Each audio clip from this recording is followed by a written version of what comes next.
ब्रह्मांड में एक कातिल आजाद घूम रहा है। वो डायनासोर्स को खत्म कर चुका है। हो सकता है अब हमारी बारी हो। पर हमारे पास एस्ट्रॉइड्स को खत्म करने की ताकत है। हम उन्हें पृथ्वी से दूर हटा सकते हैं।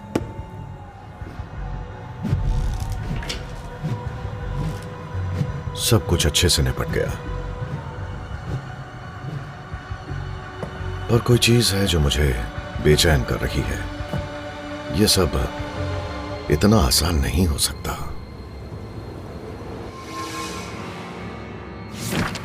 मुझसे क्या छूट रहा है?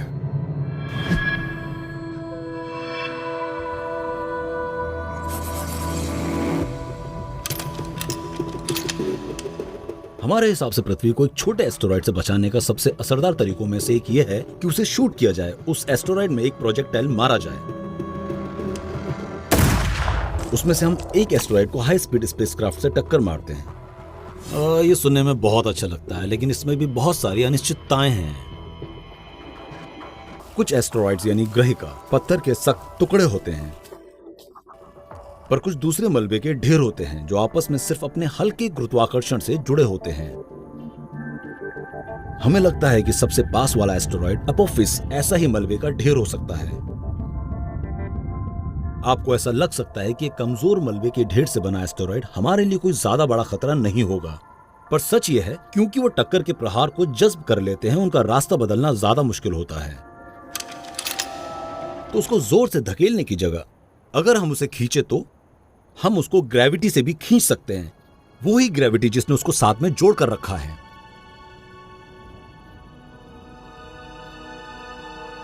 तो हम एस्टेरॉइड को खींचने के लिए एक स्पेसक्राफ्ट इस्तेमाल करते हैं ताकि वो एक ट्रैक्टर की तरह काम करे, एक ग्रेविटी ट्रैक्टर। आमतौर पर ग्रेविटी उन दोनों को इस तरह पास खींचना चाहेगी, पर हम यहां पर स्पेसक्राफ्ट के थ्रस्टर्स इस्तेमाल करते हैं ताकि वो एस्टेरॉइड से हमेशा थोड़ा दूर रहें। अब इन दोनों के बीच की ग्रेविटी एस्टेरॉइड को अपने साथ खींच रही है। जैसे कि अगर मैं कहना चाहूं तो समझिए कि स्टार ट्रैक की ट्रैक्टर बीम। ये कई दशकों तक चलने वाली प्रक्रिया है जिसमें हम उस एस्टेरॉइड को कई सालों तक खींचते रहेंगे ताकि वो हल्का सा बदलाव ला सकें जो चाहते हैं।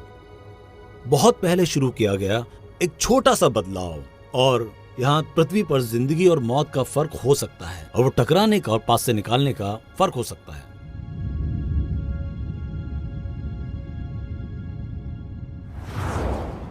तो अगर उनको धकेल ना सको, अपने पास खींच लो। ये बॉल खेलने का वक्त है। एक जोर की टक्कर पृथ्वी से इंसानों का नामो निशान मिटा देगी।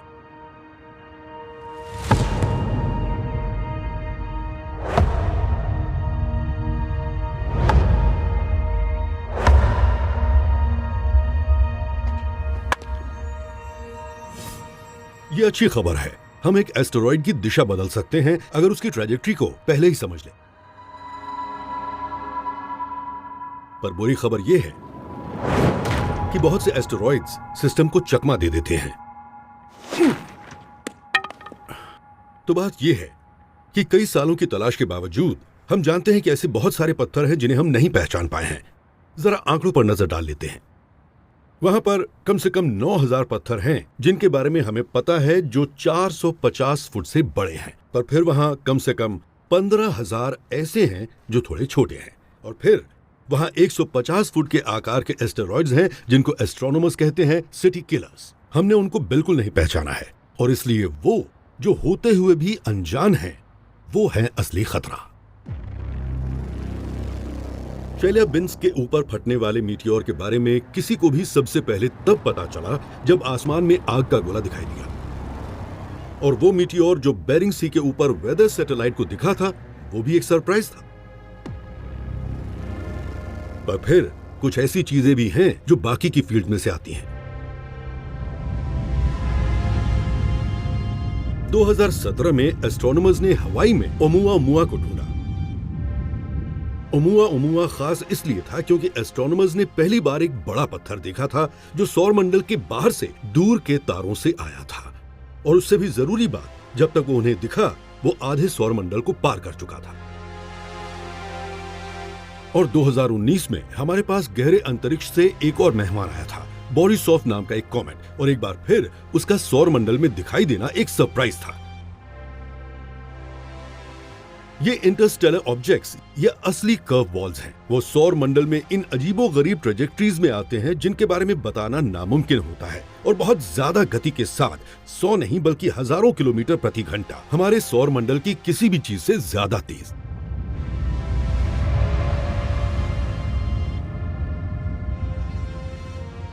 अब अगर उनमें से कोई पृथ्वी से टकराने के लिए आ रहा है तो हमें तब तक पता नहीं चलेगा जब तक बहुत देर नहीं हो जाएगी।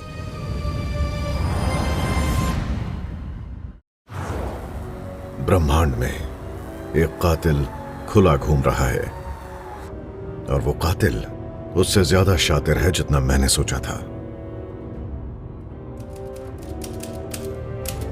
अगर किस्मत अच्छी हुई हमें उसे मोड़ने का वक्त मिल जाएगा, अगर नहीं तो कबूम।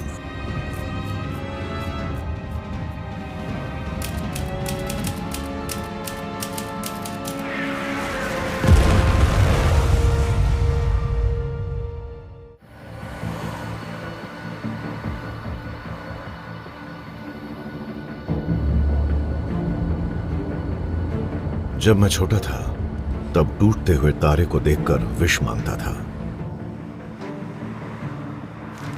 मैंने ये कभी नहीं सोचा था कि वो असल में क्या है।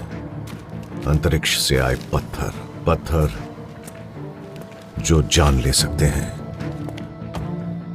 डायनासोर ने दुनिया पर 16 करोड़ सालों तक राज किया और फिर गायब हो गए, एक पत्थर की वजह से।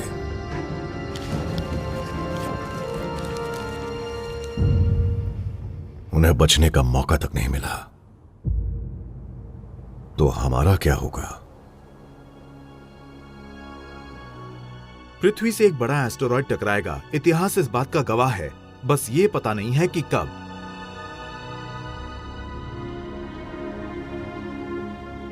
हो सकता है अगले दशक में नहीं, हो सकता है अगली सदी में नहीं, पर आने वाले लाखों सालों में कोई इतना बड़ा एस्टेरॉयड जरूर टकराएगा जो पृथ्वी पर जीवन को पूरी तरह से तहस नहस कर देगा।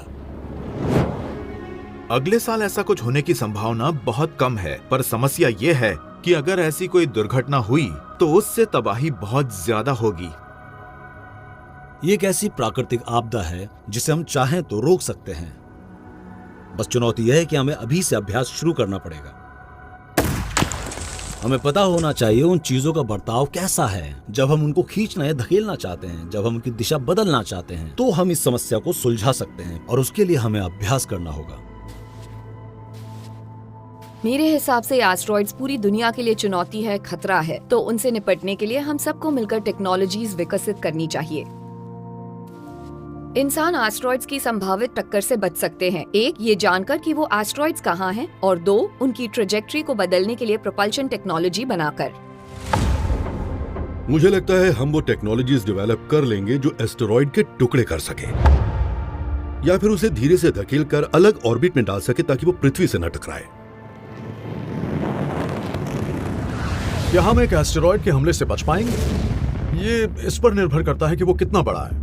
अगर वो एक बड़ा आग का गोला है तो भी कोई बड़ी बात नहीं है, पर अगर वो हद से ज्यादा बड़ा हुआ और हमने उसे पृथ्वी तक आने दिया तो बहुत बुरा हो सकता है। वो किसी शहर पर गिरकर उसे तबाह कर सकता है, और हम अतीत में देख चुके हैं ऐसी परिस्थितियों में क्या होता है। उनका असर पूरी दुनिया पर पड़ सकता है, आर्थिक तौर पर और कई और तरीकों से। तो हमारे लिए तो अच्छा यही होगा कि ऐसा कभी हो ही नहीं। अगर कभी ऐसा हुआ तो भी शायद जीवन चलता रहेगा। हो सकता है कि हम नहीं होंगे, पर जीवन तो होगा ही। जब हम इंसानी सभ्यता के अस्तित्व संबंधी खतरों के बारे में सोचते हैं तो दिमाग में चीजें आती हैं जैसे आतंकवाद या वैश्विक महामारी, या फिर बहुत बहुत बड़ा खतरा जलवायु परिवर्तन। पर अगर आप पूछें कि कौन सी चीज इंसानी सभ्यता को एक पल में पूरी तरह खत्म कर सकती है, तो फिर उसका जवाब है एस्टेरॉयड। और इसीलिए हमें इस बारे में और सोचना चाहिए।